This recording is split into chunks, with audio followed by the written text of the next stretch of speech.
Assalamualaikum students, how are you? I hope you will be safe in your homes. Yesterday we started our unit number 1, Introduction to Sets. और हमने कल के lecture में set की definition और well defined की definition पढ़ी। आज हम नेक्स्ट टर्म अपने स्टार्ट करेंगे जो है डिस्टिंक्ट। जैसा कि हमने कल पढ़ा, सेट की डेफिनेशन में A set is a collection of well-defined and distinct objects. कि सेट क्या है? सेट वेल डिफाइंड और डिस्टिंक्ट ऑब्जेक्ट्स का मजमुआ होता है। फिर हमने पढ़ा कि वेल डिफाइंड क्या है। वेल डिफाइंड में हमने पढ़ा कि जो सेट हम लिखते हैं उसके एलिमेंट्स जो हैं वो क्लियर होने चाहिए। जो हम एलिमेंट्स लिखें वो डिफाइंड, वेल डिफाइंड होने चाहिए कि अगर उस सेट में किसी को भी एलिमेंट्स लिखने के लिए कहा जाए तो वो सेम मतलब हर एक जो है उसमें एलिमेंट सेम लिख सके, वो हर तरह से क्लियर होने चाहिए। अब नेक्स्ट जो हमारे पास टर्म आ रही है वो है डिस्टिंक्ट। तो आज हम पढ़ेंगे कि डिस्टिंक्ट ऑब्जेक्ट्स कौन से होते हैं। आज जो हमने टर्म पढ़नी है वो है डिस्टिंक्ट, यानी डिस्टिंक्ट ऑब्जेक्ट किसको कहते हैं। A distinct object is one that is different from other objects in the set. इसको हम एग्जाम्पल से हम एक्सप्लेन करते हैं।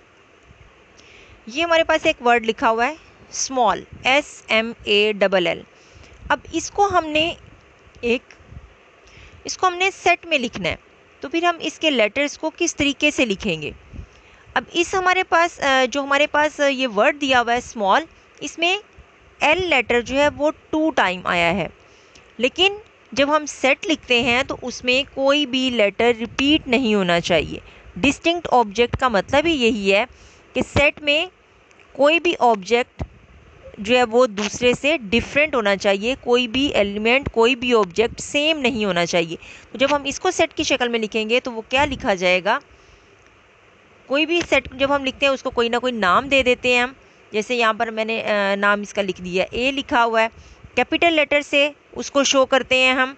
और जब भी सेट लिखा जाता है उसको हम करली ब्रैकेट्स के अंदर लिखते हैं, और जो भी अंदर हम लेटर लिख रहे होते हैं उनको कॉमा की मदद से हम सेपरेट करते हैं। तो ये SMALL जो हमारे पास वर्ड था स्मॉल, इसको जब हम सेट में लिखेंगे तो हमने इसको किस तरह से लिखा है, S, M, A, L, यानी L जो हमारे पास 2 टाइम था उसको जब हमने सेट की शक्ल में लिखा तो वो हम एक बार लिखेंगे। तो डिस्टिंक्ट ऑब्जेक्ट का मतलब ही यही है कि सेट में कोई भी ऑब्जेक्ट जो है वो सेम नहीं होना चाहिए, एक ऑब्जेक्ट दूसरे से डिफरेंट होना चाहिए। ये डेफिनेशन आप अपने बुक्स के ऊपर हाईलाइट करेंगे। A distinct object is one that is different from other objects in the set. Next है हमारे पास, अभी जैसे हमने कहा कि कोई भी जो एलिमेंट है वो रिपीट नहीं होना चाहिए, तो एलिमेंट्स किसको कहते हैं, the objects in a set are called members और एलिमेंट्स ऑफ द सेट। तो जिस तरह ये सेट हमारे पास लिखा हुआ है, तो जो हमने ये अंदर लेटर्स लिखे हुए हैं SMAL, ये हमारे एलिमेंट्स हैं, इनको हम मेंबर्स बोलते हैं, एलिमेंट्स बोलते हैं। तो ये हमारे पास मेंबर्स हैं, ये एलिमेंट्स हैं। इस तरह हम एक और एग्जांपल देखते हैं। ये हमारे पास सेट लिखा हुआ है एक, इसमें एलिमेंट्स इसके मेंबर्स सेट के कौन से हैं, जो हमने ब्रैकेट्स के अंदर लिखे हुए हैं 1 2 3 4 5 एंड सो ऑन। तो ये हमारे सेट के मेंबर्स हैं या एलिमेंट्स हैं। तो ये डेफिनेशन अपने बुक्स के ऊपर हाईलाइट करें। The objects in a set are called members और elements of the set. Next आप अपनी बुक्स के ऊपर यहाँ पर एक हेडिंग लिख लें, सेट नोटेशंस। सेट नोटेशंस का मतलब है कि सेट को लिखने का तरीका क्या है। एक सेट जब हम लिखते हैं तो उसको किस तरीके से लिखा जाता है। Capital letters A, B, C and so on are used to denote sets, and all the elements of a set are enclosed within curly brackets and separated by commas।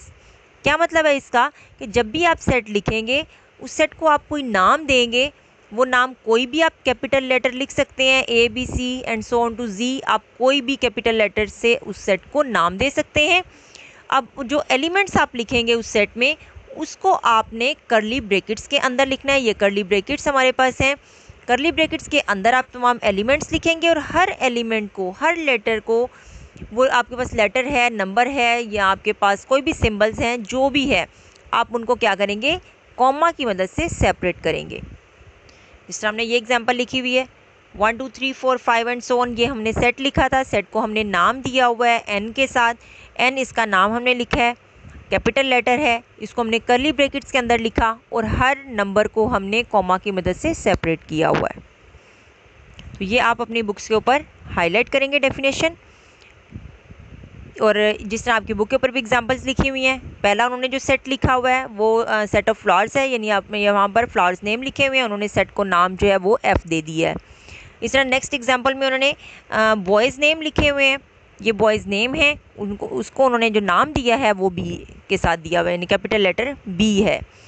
और उसके बाद नेक्स्ट एग्जांपल में उन्होंने 5 letters लिखे हुए हैं हमारे English alphabet के, और उसको उन्होंने जो नाम दिया है सेट को वो L दिया है। यानी आप कोई भी कैपिटल लेटर जो है सेट को नाम जो है देने के लिए यूज़ कर सकते हैं।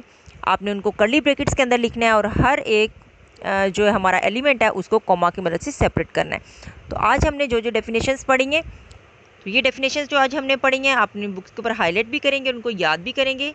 यहाँ पर एक हमने पढ़ी है डिस्टिंक्ट ऑब्जेक्ट की डेफिनेशन, नेक्स्ट है एलिमेंट्स ऑफ द सेट और मेंबर्स ऑफ द सेट, और थर्ड है सेट नोटेशंस। इन तीनों डेफिनेशंस को आपने अपनी बुक्स के ऊपर हाईलाइट करना है और इनको याद भी करना है।